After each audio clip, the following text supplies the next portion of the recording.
Hello again, and welcome back to my YouTube channel. For those that don't know me, my name is Darren, and this is Eastie's Corner.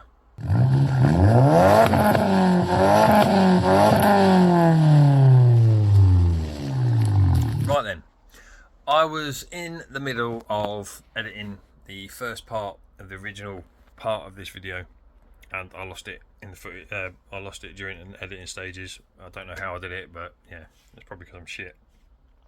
As you'll notice through this video, really bad editing. In fact, look at any of my videos, great editing. Yeah, so I'm not professional. Anyway, so at the beginning of the video, what I was the original video, I was explaining the fact that I used to have a Jag. So if you look at one of my last videos, I was doing up my Jag.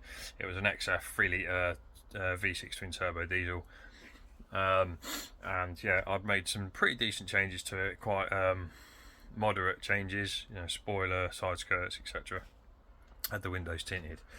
Anyway, so that ended up being sold because I'm like that. I go through my cars like I go through my ice cream, I suppose. Lots of it. That's why I'm fat. Yeah, so another car caught my eye, and I thought, do you know what? I've never owned a naturally aspirated car before. They've always been turbos and small engines, and this one's quite a big engine. So yeah, without further ado, welcome to my new car.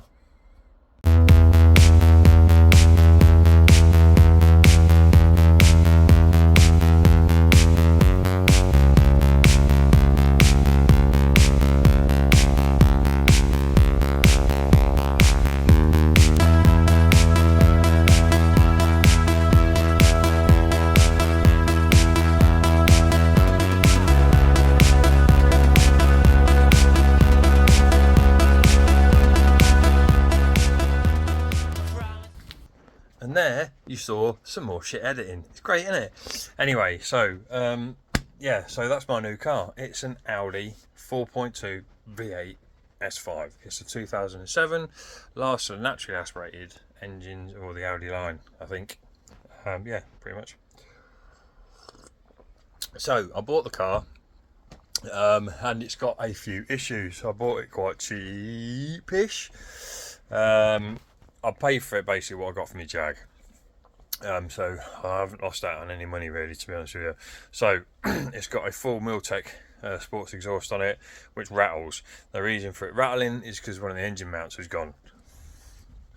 So it's the driver's engine mount that has perished, or it's got a fault with it anyway, so it brings up my engine management light. So basically it's the engine mount stiffens up when you're accelerating, and it loosens off when you're sat there idling.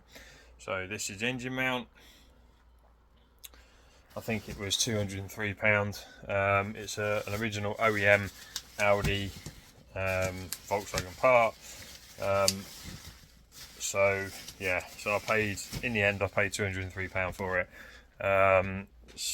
Yeah, better buying it from an online shop than you are going directly to the dealers. Do you know what? I didn't even go to the dealers to find out an exact price because I knew it would be absolutely mental. I've got what is it? The aircon needs regassing. I needed a new pressure switch, so I bought a new AC pressure switch for it, which I'll here. So that will be fitted at some stage in another video, and also the engine mount as well. I've got the left hand side of my car is blowing hot air, the right hand side is blowing cold air. It's because the hot air temperature flap or something, the actuator has broken, so I've got to get a new one of them. If you go to Audi VW, it's going to cost you in the region of £200 just for a little tiny motor about yay big. I need a new gateway. If you go to Audi VW again, that's another £500 part. That's including VAT. So I bought mine off eBay for, I think it was £80. So yeah, I need a new gateway. So I've got that, and I've got that yet to fit. Obviously that needs programming to the car, so you need a VAGCOM for that, to read the codes off the old one, to program the new one in, or code the new one in. And yeah, oh, it came with, as you can see in the photo here now, it came with silver wing mirrors and the normal indicators, flash on off. And I have yesterday fitted these carbon fibre mirrors with the dynamic indicators. Swipe from left to right or right to left, depending on what side of the car you're on. Yeah, I've got to get the back window retinted because there's bubbles in it where the heat strips are. As you can see there, look. There.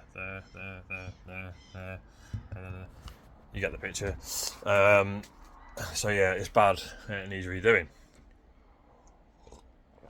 So yes. So without further ado, we'll get on to the rest of the original video now. Have fun. Okay then, so half an hour has passed.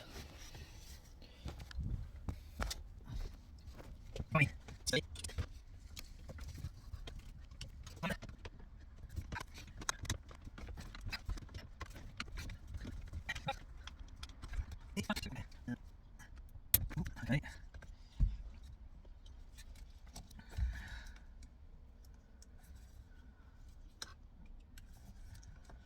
Right then, so inside the steering wheel then we have the airbag. That's that hole for the centre for the steering wheel controls, and then you have this little one here.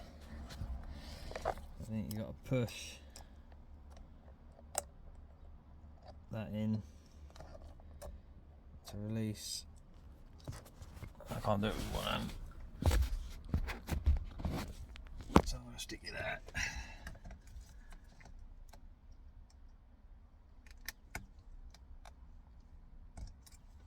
And out it comes. Steering wheel, all looks good.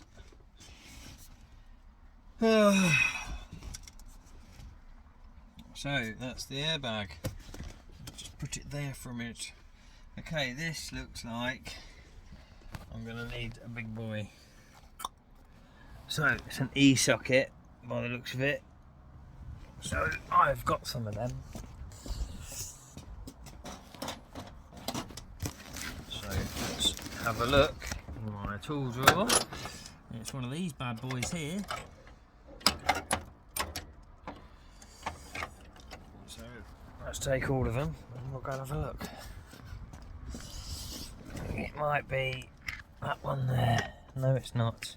It's the next size down. So we'll go for the M12. Perfect. So that's these sockets. Audi has these sockets, the M sockets for the brake calipers and things like that. So we'll get my ratchet. Put that in.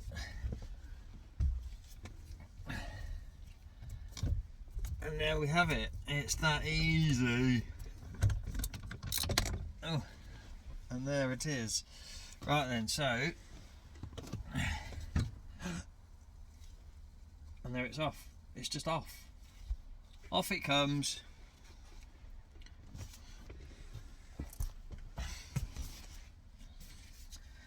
And on with the new one. Exactly the same place. Look at that! That is so cool. And back on with the nut.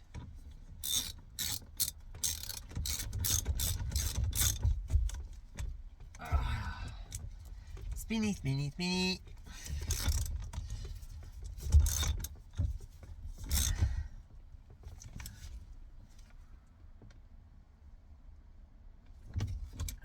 Nice and tight. Not too tight though. And then what we'll do is we will do that. plug-in airbag.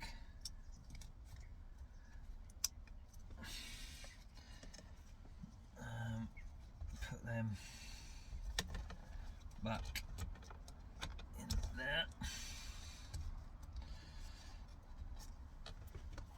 Use my little pick tool to push the cables back in the cable tidy areas. So that obviously goes in there.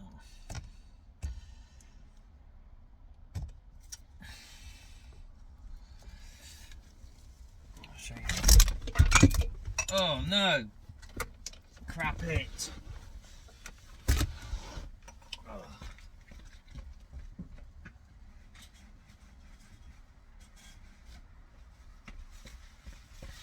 That's why you don't bring coffee into your car.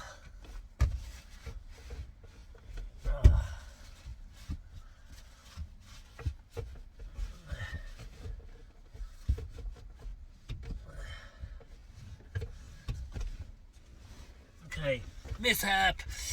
Don't bring coffee into your car because you'll end up spilling it. Back in a minute. Okay, lesson learned. That was a waste of a coffee for number one, and after I spilt it I got one mouthful. So anyway, back to it.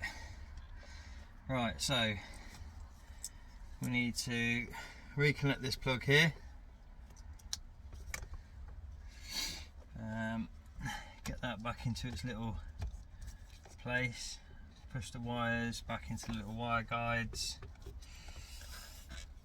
Plug the big one in.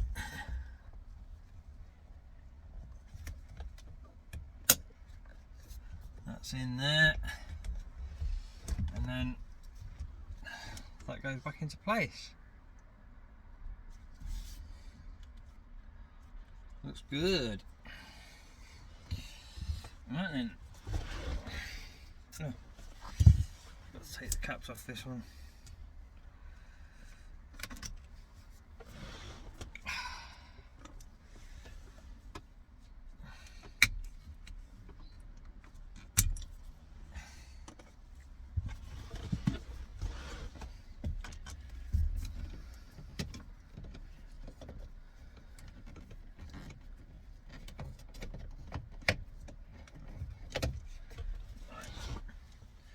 I think I'll have to get a little ratchet back in a minute. Okay, got some more ratchet now.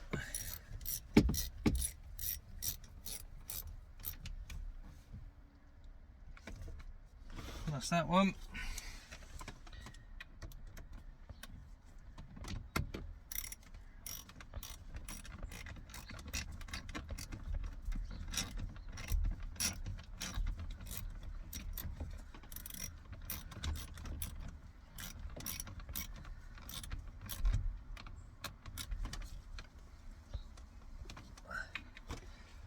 That's that one. Right then.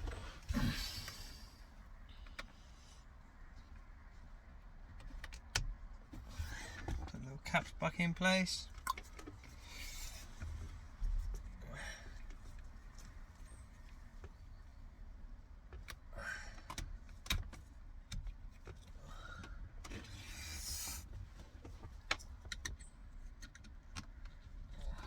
That's them in. Time to reconnect the battery. Oh. So, let's get this out of the way first. What have I done here? 5/16. Oh no, 8mm, 9mm. Sorry, I was extremely close with my cheek there, wasn't it? 32, half, that's 11. Right, my ratchets, little ratchet sets all gone to pot. Been sat. My toolbox getting being thrown around, so I'll just put that there for a minute. Put that there for a minute. Right, where's my 10mm spanner? 10mm spanner. Oop.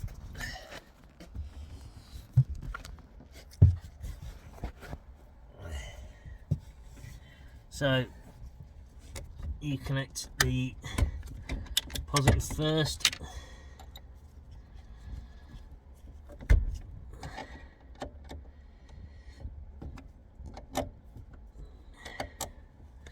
There you can see what I'm doing, but I'll talk you through it. Right, so that's the positive connected. Make sure that's all covered up well. That tray goes there. Wow, this battery's got a good charge in it. Sparky.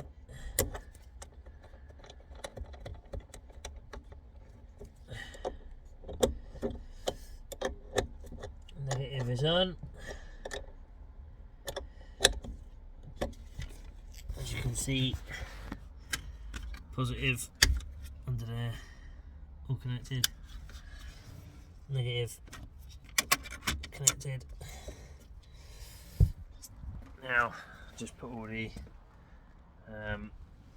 stuff back in the boot.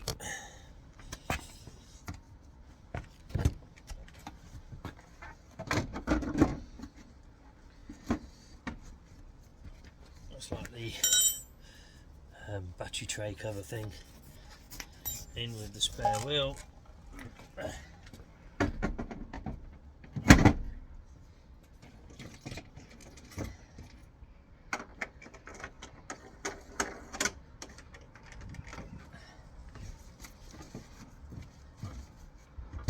Done. So let's take a look at the steering wheel now. Oh, that looks loads better. Much better. Right then, time to put the tools away, and I'll take it out and I'll let you hear it. Back in a bit.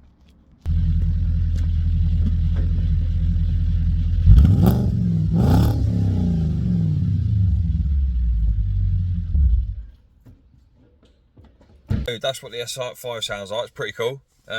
Really loud. This car is well, yesterday I went and got it carbon cleaned actually at a local garage, and the fuel economy actually has changed pretty dramatically. I mean, you don't buy these cars for fuel economy anyway, do you? 4.2 V8. You know, you fill the car up, 95 quid, and it's got 300 miles to empty on the mileage counter. So yeah, definitely don't buy these cars for economy. But since I've had it carbon cleaned yesterday, I've done a nice long drive to Gloucester, and I've used what was it? It was about 146 miles or something. I've used well less than half a tank, and it still says I've got 200 miles left in the tank, and that's 145 miles. So yeah, you know, that's a good result there. Yeah, so I had a problem yesterday with the car. I don't know. Well, I do know now, but at the time I didn't know. I was getting a misfire on cylinder 8, and then I plugged it into the diagnostics machine, and it said I had multiple misfires, cylinder 8 again, and it even said disabling. What was it? Disabling something or other. I can't remember the code now. But yeah, it wasn't good anyway. So I swapped over the coil from cylinder 8 to cylinder 5 to keep it on the same bank, and obviously cylinder 5 onto cylinder 8. Took it for another test drive, came back, same codes. Cylinder 8 misfire, multiple misfires, and I'd literally just serviced the car as well. So I've done all 8 spark plugs as well, and I'm thinking it can't be the fact that I've bought one dodgy batch of NGK spark plugs. So I was rattling my brains. I was asking my mate, and it was basically a case of, right, well, it could be the injectors are blocked with carbon. So that's why I decided to get the carbon clean, booked it in, because I thought maybe it's that's causing the misfire. And then I thought, okay, well, we'll strip down the wiring conduit and all that for the coils, to investigate, see if I can find a broken wire or a corroded wire or something in one of the plugs. Mainly, you know, hopefully that was the reason, or maybe a wire had snapped or something. Anyway, hoping to find something physical. Didn't find a single thing. Everything looked really, really good. One thing I did do though, I used a pick and I pushed the wires back into the plug with the little rubber sealer that you get to stop any arcing or whatever. So I pushed all them back into all the plugs, plugged it all back in, put it all back together again, cleared the codes, and the car, wow, just amazing. Nothing, absolutely nothing. No flashing engine management light, which I used to have under hard acceleration, which indicated overfueling. Yeah, so I was pretty much gobsmacked that whatever I've done, if it was the wires, maybe one of the pins in cylinder 8 plug had come adrift slightly, maybe wasn't quite making contact, or them rubber seals on the thing were letting it arc on something. I have no idea, but whatever I've done, I have sorted it, and this car is now, wow, just the performance has gone fucking through the roof. Obviously I've had it remapped as well, 375 brake, and this car is now, well, just a brilliant drive. Oh yeah, putting 2 new tyres on the front as well. So yet to come, I'm going to do another video. I've got the engine mount to replace on the driver's side, and I've got a top strut mount to replace on the passenger side. So if it's the first time you're watching my videos, come on guys, hit that subscribe button. I need to get my subscribers up. Hit the like button if you like my content, and yeah, I'll see you on the next one. Take care for now.